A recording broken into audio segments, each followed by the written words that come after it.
Sa video po ito ay pag-uusapan natin ang iba't ibang issue ng diaphragm type na carburetor tulad ng sa Yamaha XTC, YTX, Yamaha Mio 40.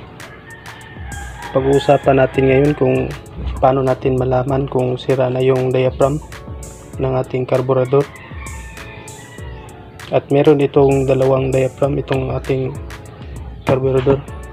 Meron po tayong tinatawag na diaphragm dito sa itaas.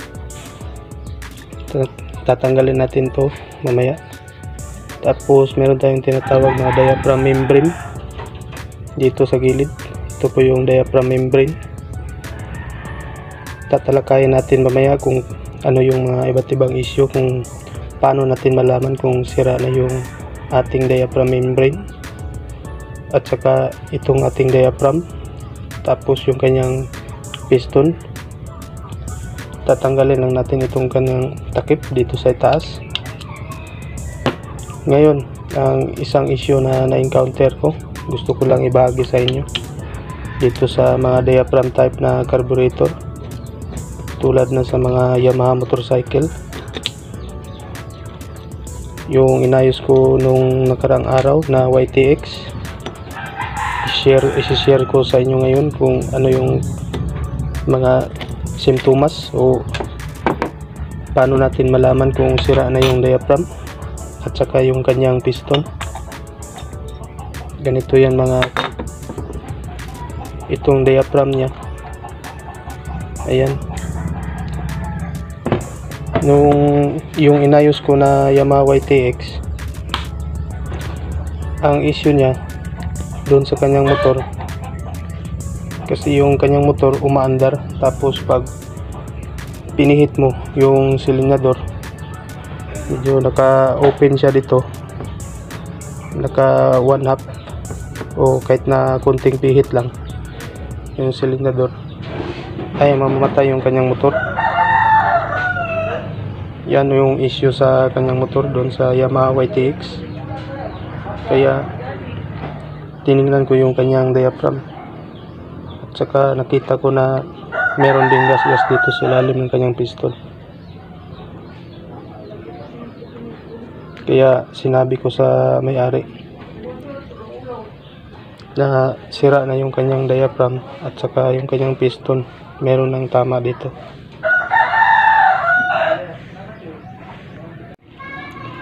Kaya yung kanyang motor ay nahihirapan na mag-accelerate kasi medyo malaki na yung tama dito, yung kanyang gas. Kaya medyo magaspang na siya at hindi na siya smooth gumalaw at parang ayaw na siyang aangat kasi matigas na yung kanyang diaphragm, itong kanyang guma dito sa itaas, tapos meron siyang gas dito, kaya ayaw na siyang mag-accelerate yung kanyang motor. Pag pinihit mo, mamamatay yung makina. Kaya ang ginawa ko, binigyan ko siya ng first aid na solusyon para lang mapa-andar o mapatakbo niya yung motor. Pero ang dapat na gawin dun ay bibilhan niya yung bagong piston at saka itong diaphragm. Kung maaari, bibili siya ng bagong carburetor, pero medyo mahal. Kaya ang ginawa ko, sinulusyonan ko lang para pansamantala na magagamit niya yung kanyang motor kahit na dahil hindi siya makabili ng bagong carburetor kasi wala pa siyang budget. Kaya ang ginawa ko ay sinulusyonan ko lang, kasi yung kanyang diaphragm matigas na, tapos yung kanyang piston merong malaking gas dito, kaya ayaw nang umangat yung kanyang piston. Kasi ganito yan, pag andar ng motor ninyo sa diaphragm type, merong hangin na papasok dito para maiangat niya itong piston.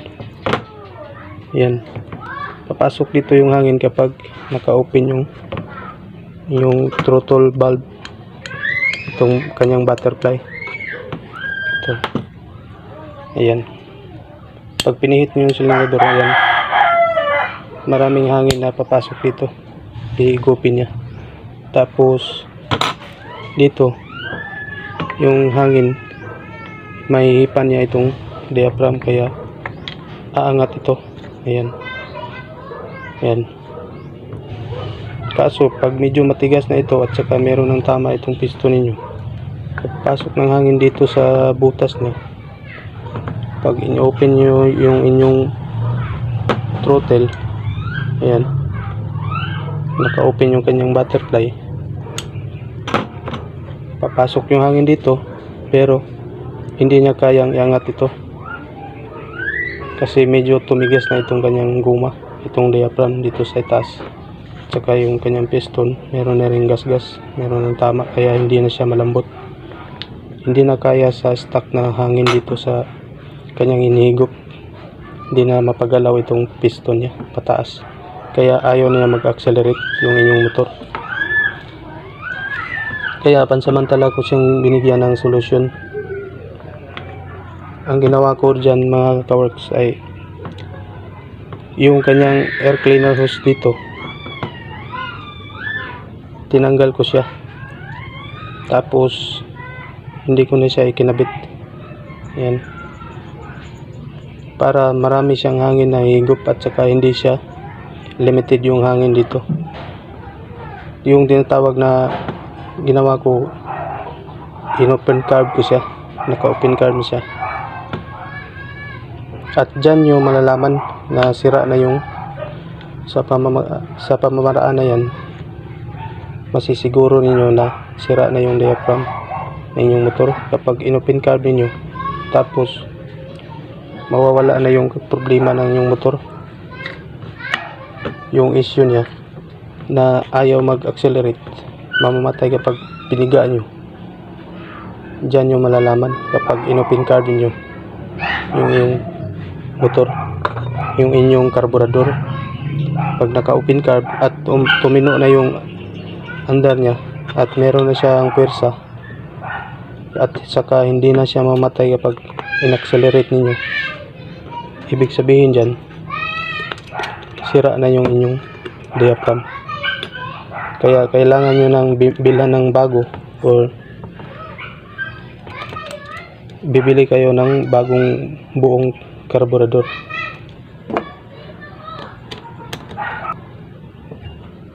Ayan. Pero pag wala pang butas yung inyong diaphragm, pwede pa ninyo yung gawa ng paraan kapag tumigas lang yung inyong diaphragm. Pag tumigas lang inyong diaphragm dito at saka wala pang gasgas yung inyong piston, yung diaphragm lang ang problema, pwede nyo bilhan ng bagong diaphragm, or meron pang ibang solusyon dyan na hindi kayo makagastos. Yung diaphragm, yung guma niya, tatanggalin nyo yan, yung guma niya dito sa itaas, tapos ibababad nyo lang itong guma. Tanggalin natin ulit. Ibababad nyo ito sa brake fluid, yung inyong diaphragm, ng 1 linggo para bumalik siya sa kanyang lambot, para lumambot siya. Basta yung inyong diaphragm wala pang butas.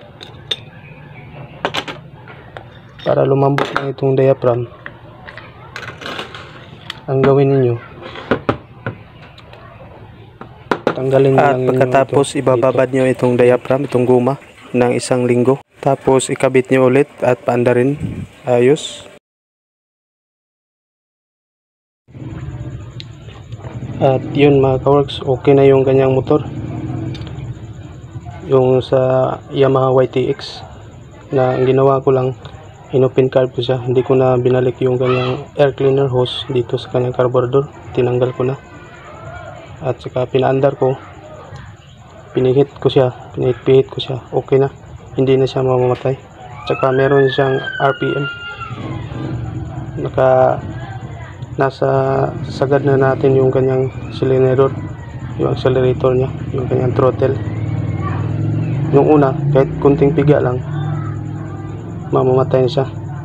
Pero nung inopen carb ko na siya, okay na siya. Pwede ko na siyang pit-pitin hanggang sa full throttle na siya. Ayan, hindi na siya namamatay. Kaya yan lang ang solusyon na ginawa ko, pansamantala lang yan. Pero kung gusto nyong may balik siya sa stock, may balik yung kanyang air cleaner hose, bilhan nyo lang ng bagong diaphragm at saka yung kanyang piston. Ngayon, meron din akong na-encounter na sira yung kanyang diaphragm membrane itong dito. Malalaman nyo yan pag sira yan kapag pinaandar nyo yung inyong motor na hindi siya andar kapag hindi nakachok.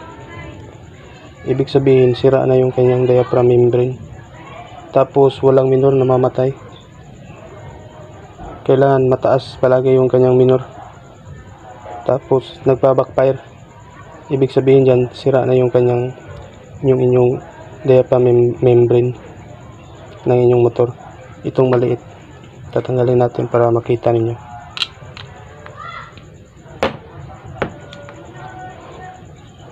At ang solusyon dyan, pag sira na yung diaphragm membrane ninyo, bibili lang kayo ng bagong diaphragm membrane.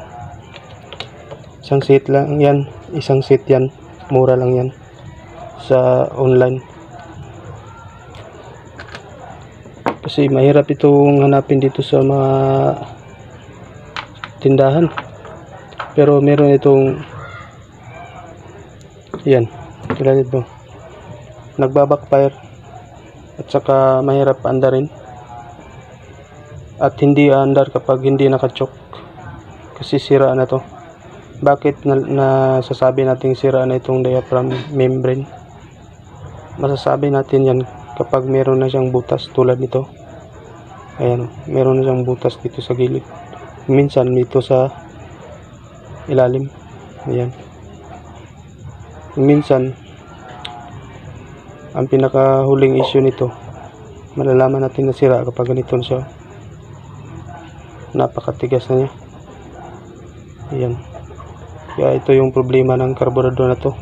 Saka yung na-encounter ko na motor, yung sa mga Yamaha XTC, hindi siya andar kapag hindi nakachok.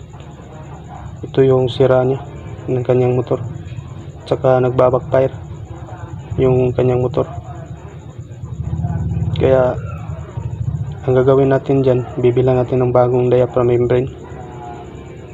Meron itong mura lang ito, meron ito sa mabibili ko ito sa mga online shopping.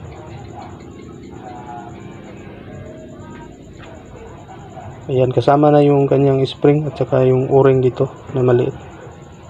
Ayan. Ayan, isang set pag bumili kayo nito, mura na ito, sa mga 100 pesos yata ito dun sa Shopee. Ayan.